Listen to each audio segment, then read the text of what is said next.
un coup d'État, parce que j'étais là à l'Assemblée générale, j'ai bien vu que des voix étaient portées et que ceux qui avaient donné leur voix, certains de ceux qui avaient donné leur voix, ne savaient pas qu'il y allait y avoir cette destitution. Je ne dis pas que l'équipe, à l'époque, avait très bien géré les choses, sinon certainement ça ne se serait pas passé, mais comme je l'avais souligné, les élections vont avoir lieu le 10 décembre prochain et les élections normalement auraient eu lieu le mois de mars d'après. Est-ce que pour 3 mois, c'était nécessaire, puisque Stéphane vient de nous annoncer tout à l'heure qu'il n'y avait probablement pas de gestion délictueuse, mais peut-être des maladresses. Donc voilà, grosso modo, et là j'ai la chance ce soir d'être au Cap, un très grand tournoi extraordinaire, et je vais demander bien sûr à Pascal de faire quelques présentations. Et ensuite, vous allez découvrir les colistiers qui sont ici. Pascal, c'est à toi. Oui, merci, Bachar. Alors, il me revient le droit et l'amitié de présenter Bachar Kouachi. Bachar Kouachi, c'est un homme que j'apprécie beaucoup, y compris pour des raisons personnelles, parce que c'est un ami et c'est un honnête homme. Il est diplômé en énergie, il a fait Sciences Po, c'est le premier grand maître international français, et je pense qu'il a toutes les capacités pour montrer aujourd'hui le chemin que nous allons construire tous ensemble avec la nouvelle Fédération française d'échecs. Donc Bachar, il est de ceux qui, aujourd'hui, ont la capacité de conduire une équipe et d'être aux côtés des clubs, aux côtés des ligues, pour pouvoir véritablement mettre au terrain une véritable pratique politique, démocratique, qui concerne l'ensemble des joueurs d'échecs. Voilà. Et puis, Pascal, tu vas aussi... Je vais continuer avec, bien évidemment, des gens que je connais bien et que j'apprécie beaucoup. Sophie Millet, elle a quasiment fait ses débuts au Cap d'Agde. Et très jeune, elle a fait le Cap d'Agde. C'est quelqu'un qu'on admire et qui nous a, y compris, servi de relais à Bakou pour pouvoir composer une partie du trophée Karpov que vous pouvez avoir la joie de voir aujourd'hui. Sophie est quintuple championne de France, c'est une joueuse d'échecs professionnelle et évidemment, c'est une ambassadrice du jeu d'échecs comme je l'ai dit. Ensuite, Éric Prier, j'ai une amitié particulière pour lui parce que c'est peu fréquent d'avoir un grand maître international qui, bénévolement, sans faire de bruit, ni demander quoi que ce soit, a toujours travaillé au Cap d'Agde sur notre événement, dans l'ombre, avec une capacité, j'allais dire, de bénévole, de travail, qui, moi, m'étonne aujourd'hui encore. Et qu'il continue de le faire, et c'est pour cette raison que je pense que c'est un professionnel des échecs, bien évidemment, mais il est surtout passionné par le développement et par l'ambition du projet que nous conduisons aujourd'hui depuis 22 ans. Je passe à Marie Leclerc, c'est une ancienne championne de France jeune, elle est consultante en communication, elle a elle aussi bien connu le Cap d'Agde, et à partir de ses compétences, je pense qu'elle a toute la capacité à faire aujourd'hui une très bonne membre du comité directeur de la Fédération française d'échecs. Merci Pascal. On va passer à d'autres compétences. Aujourd'hui, la FFE, elle a un vrai problème de visibilité. Aujourd'hui, quand vous tapez FFE, vous tombez sur quoi? Équitation, escrime, et puis FFE s'est perdu dans les limbes. Il n'y a que nous qui savons que FFE, c'est Fédération française des échecs. Donc il est très important de bénéficier de compétences dans ce domaine que nous n'avons pas aujourd'hui. Et Véronique Redois, qui est une maman d'enfant, d'un enfant qui joue ici, d'un adolescent aux échecs, eh bien, elle va nous apporter ces compétences. On a besoin aussi de compétences dans les médias. On n'a pas de présence dans les médias. Et on a aussi la chance de pouvoir bénéficier sur les compétences de Bruno Delport, qui est un homme de médias, puisqu'il a présidé Radio Nova, TSF Jazz, il est président de Solidays. Il reçoit Bill Gates chaque année pour Solidays, pour aider justement ceux qui à combattre le sida en Afrique et ailleurs. Il est sur des nobles causes, il aime le jeu d'échecs et il va nous aider dans les médias. Ce n'est pas quelque chose d'antinomique. On a aussi besoin de compétences juridiques, parce que les médias, la communication, c'est bien. Le juridique, c'est très important dans le monde d'aujourd'hui. On a Cyril Dimet, qui est un ancien joueur, qui est revenu aux échecs par ses enfants, qui va nous aider dans ce domaine. Et puis on a aussi Rudolf Hidalgo. Rudolf Hidalgo, lui, c'est un parcours atypique. C'est un haut fonctionnaire au départ, qui était le plus jeune commissaire divisionnaire de France, qui a été le numéro 2 de la Grande Récré, qui est ceinture noire au karaté, 4e dan. Et donc, faut pas lui dire n'importe quoi, hein, garçon. Et puis, il m'a dit une chose, il m'a dit, mais Bachar, dans notre fédération de karaté, on est 185 000, comment ça se fait que vous soyez que 60 000? Je dis bon. Et puis, récemment, pour ceux qui ont pu regarder une vidéo, dans l'équitation, j'en parlais tout à l'heure, 2 millions de pratiquants, 650 000 licenciés. Cherchez l'erreur. Un tiers. Nous, 6 millions de pratiquants, 60 000 licenciés. Voilà, je crois que la réponse est dite. Et puis, on a aussi besoin de partenaires solides. C'est ce que je disais sur les compétences. C'est des compétences diverses venant du monde professionnel. Tous ces gens que j'ai présentés n'étaient pas, pour certains d'entre eux, licenciés de la Fédération française des échecs. Est-ce que c'est être coupable de ne pas avoir été licencié de la Fédération française des échecs et de se présenter?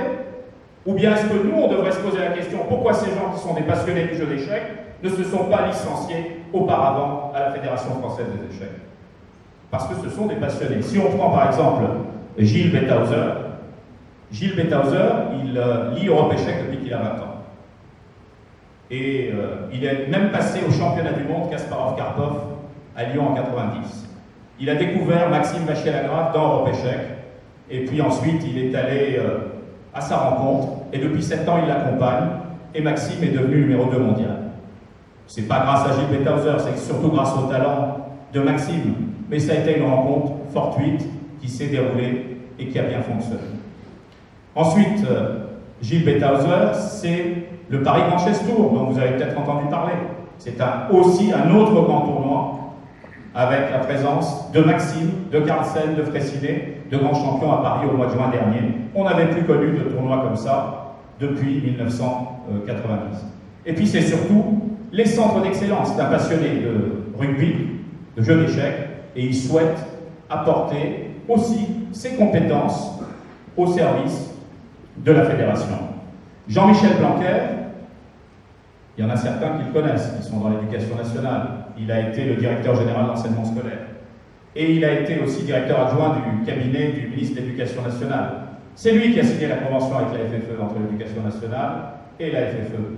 C'est aussi grâce à lui qu'en Guyane, à Créteil, il y a eu pas mal d'initiatives autour des échecs qui ont été menées. Aujourd'hui, il est le président de l'ESSEC et il vient maintenant du côté Fédération française des échecs pour nous aider à avancer dans les différents contacts que nous aurons. Jean Stone, Jean Stone, c'est un pantagruel des temps modernes. Il mange beaucoup, il parle beaucoup, il fait beaucoup de conférences, il adore les échecs passionnément, et puis il va nous aider énormément auprès de grandes entreprises. Il vient de faire 21 conférences, il est capitaine d'équipe. Donc c'est une recrue très importante pour aller vers des partenaires de la fédération. Jean-Baptiste Rudel, c'est le copain de Jean Stone. Ils étaient ensemble au lycée, ils ont appris à jouer aux échecs ensemble. Collège, lycée. On parle du scolaire, on parle des jeunes. Ils ont appris ensemble, ils sont partis pendant 30 ans, ils sont revenus bien armés de leur bagage de la vie professionnelle. Et aujourd'hui, je peux vous dire que Jean-Baptiste Rudel, il prend des cours d'échecs régulièrement, il vaut à peu près 1800 élos et il va pouvoir beaucoup nous aider. Jean-Baptiste Rudel, c'est le créateur d'une entreprise qui aujourd'hui est vraiment une des plus belles entreprises françaises qui a été créée ces dernières années. Voilà ce dont nous avons besoin. Nous avons besoin de gens qui viennent de l'extérieur, d'ouverture. Et puis, on a bien sûr David qui va venir maintenant nous présenter. On a besoin des collectivités locales. David Ross, qui est le maire d'Orsay. Merci Bachar. Donc, effectivement, dans cette machine à gagner pour les échecs à laquelle j'ai l'honneur de participer, il y a une pièce dont je vais vous présenter, c'est les compétences autour des collectivités locales et des élus. Alors il se trouve que nous avons des différences, 2 hommes, 2 femmes, 2 de droite, 2 de gauche, mais nous avons la même passion du jeu des échecs. Reza et moi-même nous jouons en national. Amélie Lachard a découvert les échecs, comme beaucoup ici qui accompagnent leurs enfants, à travers justement le plaisir qu'elle avait d'accompagner son enfant lorsqu'il s'est mis aux échecs. Et puis elle est devenue ensuite dirigeante. Et puis Lara Paronin par les activités qu'elle fait avec les scolaires. Et ce qui est important aussi, c'est qu'on a chacun aussi un côté opérationnel par rapport à ce que nous avons fait avec les collectivités. Amélie est spécialiste des questions avec l'Association des maires de France sur les difficultés de financement que rencontrent les collectivités et surtout sur le travail qui est fait sur le temps périscolaire et sur les modes de financement que l'on peut obtenir. Lara est spécialiste de tous les côtés événementiels aussi que les villes peuvent mettre en place, pas que sur les échecs, mais notamment pour les échecs. Et puis Reza, de par ses fonctions, il est à la fois maire adjoint de Brest et conseiller départemental de l'exécutif de la région Bretagne, est un cas intéressant parce que lui, il a le travail entre une grande ville de province et comment les villes autour peuvent être structurées, là aussi, comment une expérience peut être développée sur un territoire relativement large. Et puis en ce qui me concerne, modestement, nous avons réalisé une expérience du développement des échecs sur le temps scolaire, périscolaire à Orsay, mais on aura l'occasion d'en reparler tout à l'heure sur les éléments programmatiques. Merci David. Et puis la FFE, c'est aussi les bénévoles, c'est surtout les bénévoles, parce que sans le bénévolat des présidents de club, ça ne fonctionne pas, il n'y a pas de FFE.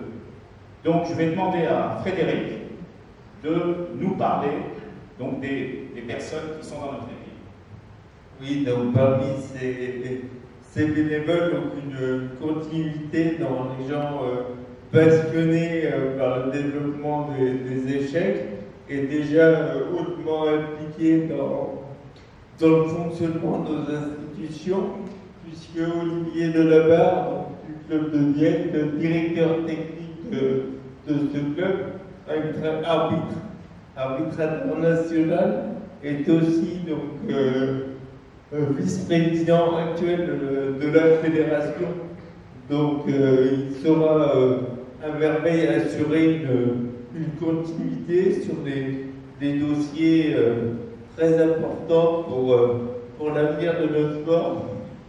Donc Sophie Fancelli, elle c'est une femme très active comme on peut en connaître aux quatre coins de la France, donc dévouée au développement et au fonctionnement de nos institutions, comme Jérôme Valenti, qui lui est président fondateur de son club, prof d'informatique, et il est également membre de l'équipe actuelle et sera, grâce à sa passion du jeu d'échecs, nous faire développer encore les nouvelles thématiques de développement. Merci Frédéric. Vous voyez, c'est une équipe diverse, pleine de compétences, pleine de vie. Et puis on a aussi des organisateurs, une organisatrice. Je vais parler d'Hélène Rossineau. Hélène Rossineau, elle est médecin, elle est interne actuellement, mais elle a organisé le championnat de France à Nancy. Puis on a parlé de la nuit des échecs tout à l'heure. La nuit des échecs, ça a démarré à Nancy. Et puis c'est une belle recette. Et puis Hélène, elle s'occupe de plein de choses, de réseaux sociaux, s'occupe de la santé. Elle va nous apporter énormément pour la fédération. Et puis Pascal Lazare, oui, c'est un ami. C'est aussi un organisateur hors pair. Le CAP où vous êtes, c'est lui, bien sûr, qui a une équipe autour de lui, mais c'est lui le créateur, c'est lui l'inspirateur, c'est lui l'impulsion, et puis il est d'un altruisme, d'une générosité, et en même temps d'une rigueur, d'une exigence, pour que vous soyez tous toujours bien accueillis. Quand tout à l'heure on a parlé, Stéphane a parlé de Besançon, il y a eu Chartres avant, c'est-à-dire les normes du championnat de France telles qu'elles sont définies aujourd'hui ont été posées par Pascal Lazare en 2005. Donc l'organisation y connaît et ça va beaucoup nous aider donc, au sein de la fédération.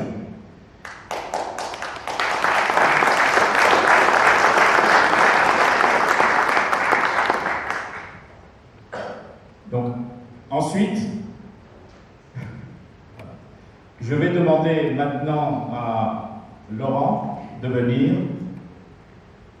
Oui, donc on a parlé jusqu'à présent des secteurs qui permettront de nous ouvrir vers l'extérieur, des bénévoles de terrain, des organisateurs. La Fédé, c'est aussi des commissions sur lesquelles il va falloir se reposer pour que le comité directeur puisse prendre un peu de hauteur. Donc on a quatre commissions représentées, on va dire, dans notre équipe de manière assez claire. Nathalie, qui est à côté de moi, est médecin, donc pédopsychiatre. Elle a une passion pour les échecs, on a joué ensemble depuis qu'on est enfant, en fait, les années 80-90. Et puis, elle a une passion pour les échecs, donc je le disais. Elle s'intéresse notamment aux vertus thérapeutiques du jeu d'échecs en ce qui concerne la gestion du stress et le développement de l'attention chez les jeunes enfants. Donc ça, je dirais que c'est par rapport aux aspects perso. Après, concernant les commissions, bien entendu, le but, ce sera de les faire fonctionner de manière opérationnelle, mais notre idée, c'est aussi de donner l'ouverture. Un exemple sur le secteur médical, pourquoi pas sensibiliser les organisateurs, les arbitres au premier secours sur les lieux d'études, des choses comme ça. Voilà pour le secteur médical. Pour le secteur scolaire, nous avons Johanna Basti auprès de nous. Peut-être les locaux la connaissent bien puisqu'elle habite pas loin d'ici. Elle fait partie actuellement de la commission scolaire. Elle a participé à la mise en place du BAFA spécialité échec. Et donc l'idée, c'est de pouvoir continuer dans le développement de cette commission-là. Travailler avec Chassis Schools de la ville ou des ouvertures de ce type-là qui peuvent être intéressantes également. Frédéric nous a parlé il y a un instant, donc lui il fait partie des jeunes promoteurs de nouvelles commissions, donc la Direction nationale du handicap qui est toute récente. Frédéric l'a mise sur pied et on a entendu de part et d'autre que c'est une commission qui tourne bien, donc on souhaite encourager cette démarche-là avec le soutien de Frédéric. Et enfin, en ce qui concerne le chef arbitre international, l'idée c'est de pouvoir faire évoluer notre grande famille des arbitres, changer certaines choses dans le secteur de la formation pour harmoniser, pour s'assurer que les besoins des clubs concernant les arbitres et les obligations de la Fédé soient bien en adéquation, ni trop peu, pour que tout soit bien fluide et continue à grandir. Merci. Alors, bien sûr, il y a une diversité dans cette liste, parce qu'il y a aussi des présidents de ligue. On a peut-être voulu faire croire qu'il n'y avait que des gens de l'extérieur, l'ouverture. Non, il y a beaucoup de gens qui sont de la Fédé, qui travaillent depuis longtemps à la Fédé pour les échecs. On a André Rassner, qui est le président de la Ligue d'Île-de-France, qui est retraité, qui travaille énormément. Jean-Paul Grigio, qui vient d'être élu président. C'était une élection vraiment incroyable. Il y avait 162 voix, il a fait 162 sur 162. Même dans certains pays, on ne ferait pas de tel score. Mais bon, ça s'est passé démocratiquement quand même. Donc, on a également Philippe Blot, qui était l'ancien président de la Ligue de Nord-Pas-de-Calais, qui est actuellement le vice-président de la Ligue Hauts-de-France, qui travaille énormément. Et puis Patrick Lofron, qui est principal de collège et qui va devenir, le 19 novembre, le nouveau président de la Ligue de Bourgogne-Franche-Comté. Voilà 4 présidents de ligue ou qui travaillent avec les ligues de manière approchée, qui sont aussi avec nous pour nous aider. Et puis, on a Adrien Hervé. Alors Adrien Hervé nous a quittés dans la nuit du 14 au 15 juillet. Adrien Hervé, je l'avais contacté au mois de mai pour lui demander de rejoindre, s'il souhaitait rejoindre une liste que j'étais en train de créer. Et il m'a tout de suite dit oui. Et je lui avais dit, Adrien, vous ne vous occuperez pas du handicap, vous vous occuperez d'autre chose, vous me direz. Et il m'avait dit, ensuite, il m'a dit, j'aimerais bien m'occuper de la compétition. Et j'avais dit à Adrien, c'est très bien, vous occuperez de la compétition. Et je pense qu'il faut que nous sortions de nos schémas en permanence où on a quelqu'un qui doit s'occuper forcément de la catégorie dans laquelle on le met. Adrien est quelqu'un qui a beaucoup apporté, beaucoup compté, et on a souhaité tous, avec sa maman, donc Monique, son papa Alain, et puis tous les membres de la liste qui restent avec nous. Et aujourd'hui, Pascal et au Cap d'Agde, on a bien sûr inauguré une plaque parce qu'il était au Cap, il venait au Cap plus de 10 fois, il est venu au Cap, il a joué. Donc je souhaite qu'on applaudisse Adrien.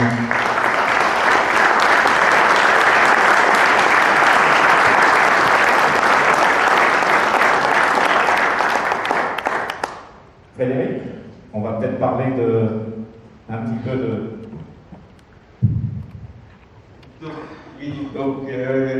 On voulait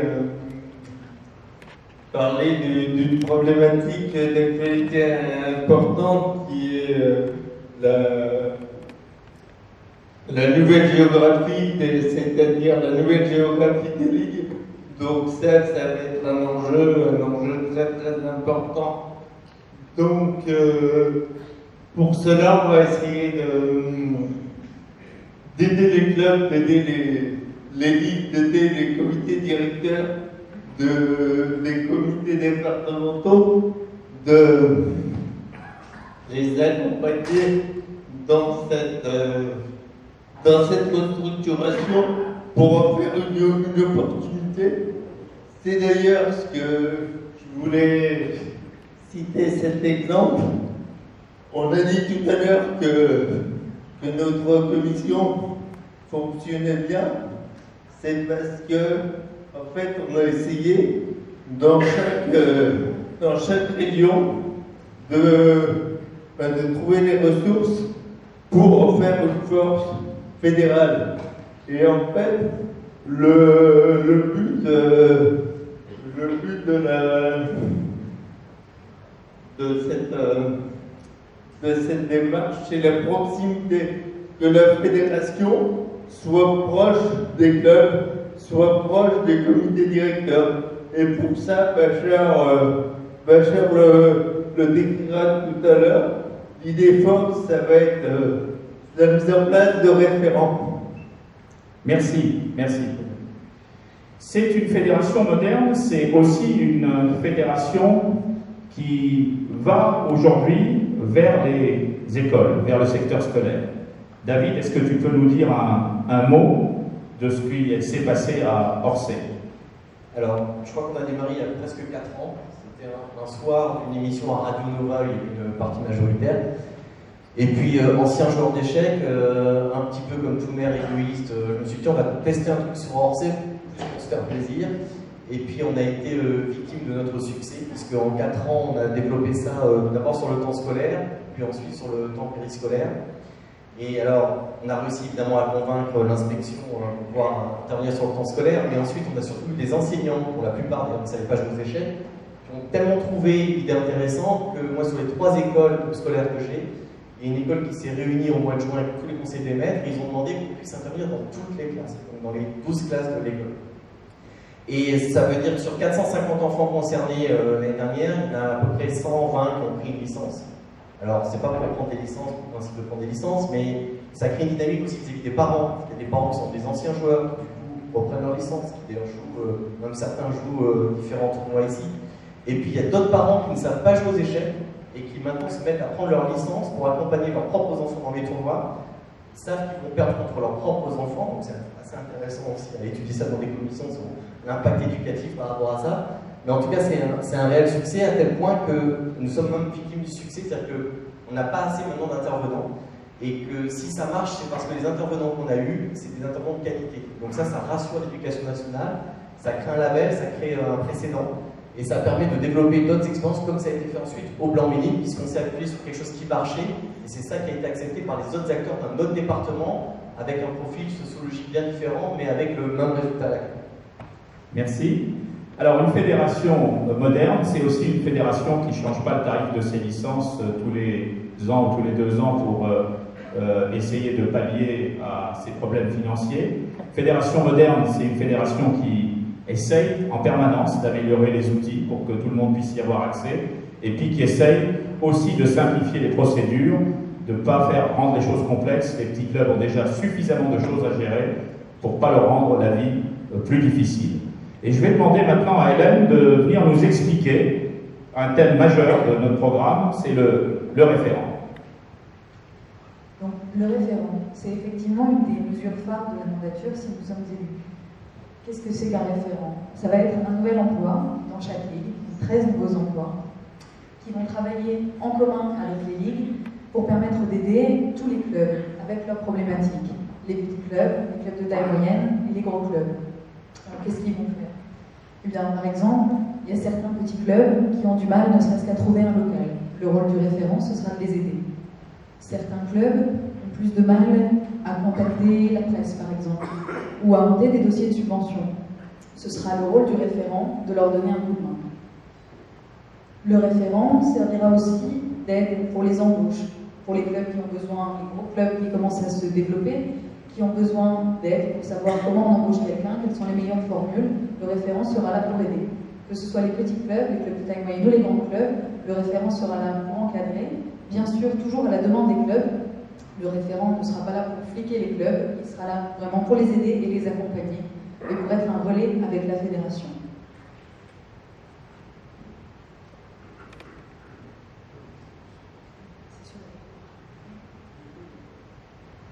Dans une fédération ambitieuse, on a aussi besoin de plus de licenciés.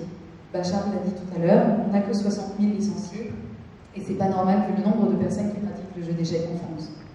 Donc, pour une fédération qui augmente son nombre de licenciés, on a besoin d'un comité directeur qui ne travaille pas sur des tout petits points de détail tout le temps, mais qui étudie des grands projets et des projets ambitieux. On a aussi besoin d'un comité directeur qui travaille avec ses commissions, et on a besoin de donner des moyens à ces commissions, parce que c'est très facile de nommer des commissions à droite, à gauche, mais on a besoin de commissions qui aient les moyens financiers d'agir. Le référent régional sera vraiment un catalyseur, il aidera les ligues, et les ligues pourront aider derrière aussi les clubs. Voilà, donc on en venait au pôle d'excellence, comme Laurent le signalait. Le référent aura aussi pour rôle d'installer des pôles d'excellence et d'aider les clubs. Qu'est-ce que ça va être ces pôles d'excellence? Les pôles d'excellence, ce sont des pôles d'excellence régionaux qui permettront de détecter les jeunes talents, bien sûr de les laisser dans leur club et de les accompagner pour développer justement le niveau de ces jeunes, pour les accompagner, pour les aider dans les compétitions et pour les aider à progresser. Tous les clubs n'ont pas forcément les moyens d'accompagner les jeunes joueurs avec beaucoup de potentiel. Le pôle d'excellence régionale sera là pour aider et pour accompagner, soutenir les joueurs et soutenir les clubs, bien sûr, en rôle avec les pays.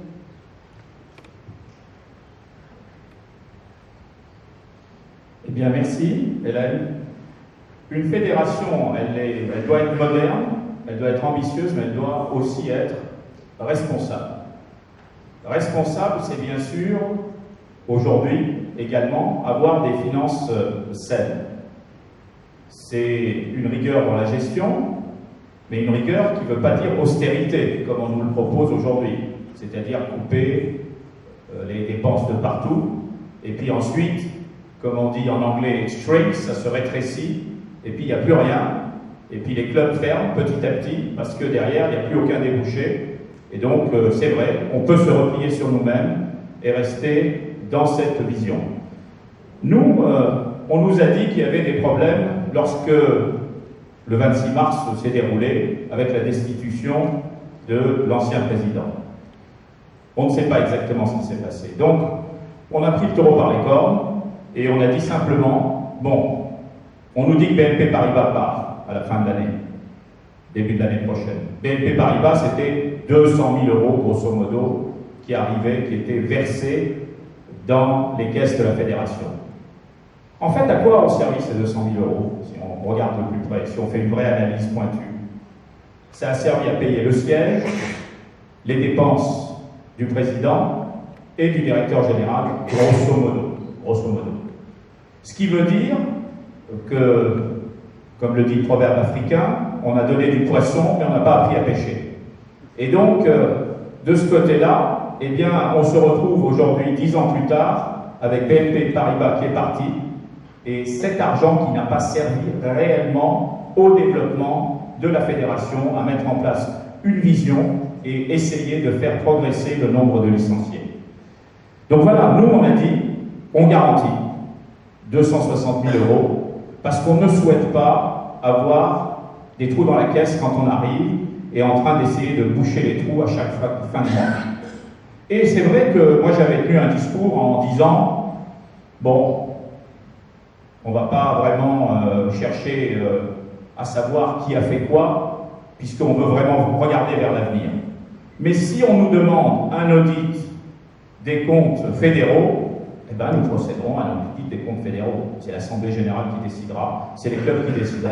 Si la majorité le demande, on le fera. Je dis bien, ce n'est pas notre priorité, mais de toute façon, on ne va pas dire si celui-ci est responsable ou pas. Simplement, on arrive, on amène les fonds, on amène les partenaires pour que la fédération puisse progresser. Et puis, ce n'est pas simplement on dit qu'on amène des fonds. Comment on les affecte? On ne veut pas qu'il y ait de baisse dans les envois de jeunes dans les championnats du monde ou les championnats d'Europe. C'est quand même extraordinaire, un jeune qui se qualifie ou qui peut aller au championnat. Si demain on dit, ah ben non, on ne peut plus, il n'y a plus d'argent dans les caisses de la Fédé, donc tout le travail qui est fait en amont dans les clubs, parce que c'est ça qu'il faut regarder, c'est que tout le travail que font tous les présidents de clubs, ben, ils amènent, il y a des jeunes qui viennent, qui s'entraînent, qui font des résultats, puis à la fin on leur dit, ah ben non, le quota maintenant c'est plus difficile, tu ne pourras pas y aller parce qu'il n'y a pas d'argent dans les caisses de la Fédé. Je crois que ce discours, il est vraiment pas tenable si on veut que la fédération progresse. Ensuite, on parle des commissions. Les commissions, c'est important qu'elles aient un vrai rôle, que ce ne soient pas des commissions théodules qui soient juste mises là pour soi-disant gagner du temps. Il faut qu'on mette des commissions qui travaillent, qui aient des moyens, et derrière, le comité directeur décide. Et puis le référent, bien sûr, ça a un coût, mais comme vous avez pu le voir tout à l'heure, les compétences qu'on a amènent aussi un réseau assez exceptionnel. C'est-à-dire qu'aujourd'hui, on a la capacité d'aller voir les 13 présidents de région, les 15 présidents de métropole, puisque le schéma administratif français a changé, on s'est régionalisé, et il est important d'être au plus près, il est important que la Fédération française des échecs se réforme à ce niveau-là. Et puis, dernier point, j'ai annoncé que je serai bénévole, je le serai. Et puis deuxièmement, il n'y aura pas de conflit d'intérêts avec Europe Échecs, parce que c'est la question que certains d'entre vous m'ont posée. Il n'y aura pas de conflit puisque je me retirerai en tant que rédacteur en chef et directeur de publication. Et comme j'ai souvent dit, on m'a dit, vous êtes le patron d'Europe Échecs, j'ai dit non, c'est Europe Échecs mon patron. Parce que pour que les lecteurs continuent à lire le journal, il ne faut pas se mettre en avant. Il faut mettre en avant la vie échiquienne, tout ce qui s'y passe, pour qu'il puisse y avoir un équilibre qui soit maintenu et qu'on ait encore envie de lire ce journal. Donc c'est pour ça qu'il y a toujours eu une diversité indépendance et c'est ce qu'on continuera à faire avec la fédération. Une équipe qui s'engage, c'est donc mettre la garantie. J'avais annoncé que la garantie serait là le 20 octobre. Eh bien, la garantie, elle est bien là. Les 260 000 euros sont là en garantie pour que le 11 décembre, si notre équipe, bien sûr, est élue, eh bien qu'on puisse travailler sereinement pour l'avenir. Et puis, une fédération responsable, c'est une fédération qui ne cherche pas à savoir si le maire, si machin a signé ou pas. C'est une fédération qui a 2 championnats d'avance adultes et 2 championnats jeunes d'avance. Quand on n'a pas cette visibilité, c'est beaucoup plus difficile de travailler. Parce qu'on est en permanence dans l'urgence. On doit courir à droite, à gauche, attendre qu'un tel ou un tel vous donne sa réponse, attendre que tel conseil municipal ou telle communauté d'agglo ait fait son vote. C'est une des raisons pour lesquelles on a ce réseau qu'on a amené au service de la Fédération française des échecs. Il ne faut pas avoir honte de le dire. Aujourd'hui, quand on appelle des maires ou des présidents de conseils départementaux, c'est compliqué. Avec le réseau que nous avons, nous aurons accès à ça et nous pourrons proposer ça. Donc ça va renforcer aussi la fédération, y compris au niveau des calendriers et de la visibilité. Donc c'est quelque chose qui est très important, y compris pour les petits clubs. Il faut soutenir bien sûr tout ce qui marche, il y a plein de choses qui marchent. On ne va pas dire que tout ne fonctionne pas, c'est pas vrai. Et donc, les compétences nouvelles qu'on amène vont permettre à ce qui fonctionne d'aller encore plus loin. Établir le siège fédéral, oui, bien sûr qu'on le fera. D'ailleurs, nous avons vu les salariés avec le président de la Ligue d'Île-de-France, André Rasseneur, après avoir été à Tours. Vous allez les voir, on a discuté avec eux, simplement pour ne pas dire qu'on n'a rien fait. On a découvert un petit peu comment fonctionner en quelques heures avec les salariés qui se sont bien sûr prêtés à l'exercice très courtoisement. Et donc on a une idée de ce qui peut se passer. Donc pour le siège fédéral, eh bien si il doit être dans les Yvelines, il sera dans les Yvelines. Si l'Assemblée Générale décide qu'il sera ailleurs, il sera ailleurs, mais les salariés continueront à travailler. On est là pour augmenter le nombre de salariés, on a parlé des référents, on n'est pas là pour diminuer le nombre de salariés, qu'il n'y ait pas de discours contraire qui soit tenu. Donc, ainsi, on va améliorer bien sûr l'efficacité de la FFE et sa visibilité. Je vais peut-être demander à Pascal, maintenant, de nous parler de gouvernance. Oui, parce que effectivement, je crois que la question qui se pose, et elle est centrale, c'est cette fédération. Quelle est la gouvernance? Comment nous allons travailler pour effectivement aller dans le schéma que Bachar, au nom de notre équipe, vient de proposer? La première des choses, c'est quand nous disons le terrain, c'est effectivement, nous voulons aller vers le terrain. Parce que nous estimons que le terrain, les clubs, les ligues, le terrain a souvent toujours raison. Donc nous voulons entamer cette synergie pour justement développer cette pratique de va-et-vient entre un lieu fédéral et des lieux décentralisés d'action des échecs. La deuxième idée, c'est que nous voulons absolument qu'il y ait une interaction entre les projets et les décisions.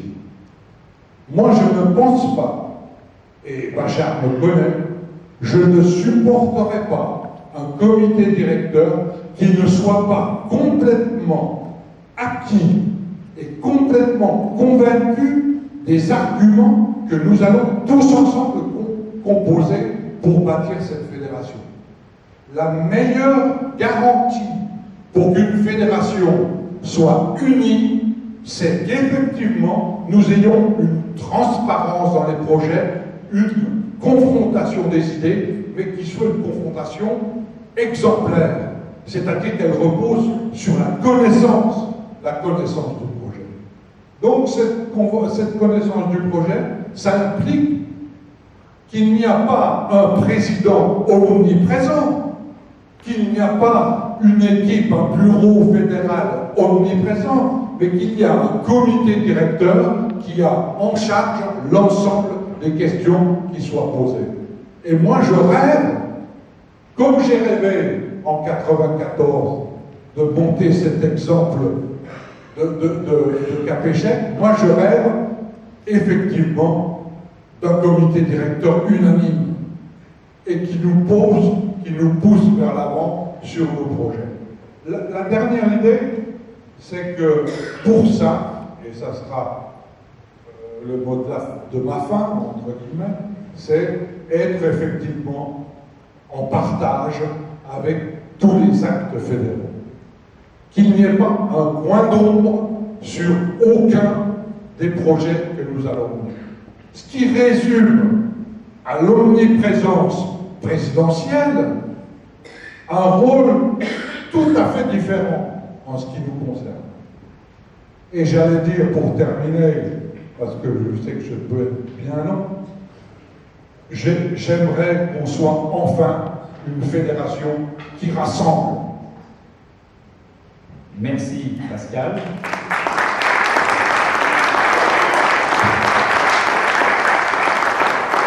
Voilà, on a peut-être été un petit peu long, mais on a vraiment beaucoup de choses à faire. Et ce qu'on vient de vous présenter en je ne sais combien de minutes, je n'avais pas de chronomètre, je crois qu'il y a quelqu'un qui l'a très bien résumé. Comme vous voyez, en 5 phrases, c'est vraiment ce que nous souhaitons, ce que nous voulons exprimer. C'est vraiment un excellent pari, comme il a dit, pour nous tous, tous les clubs. Merci beaucoup, merci pour votre attention, votre écoute. Et si vous souhaitez bien sûr nous poser des questions, ce sera avec grand plaisir.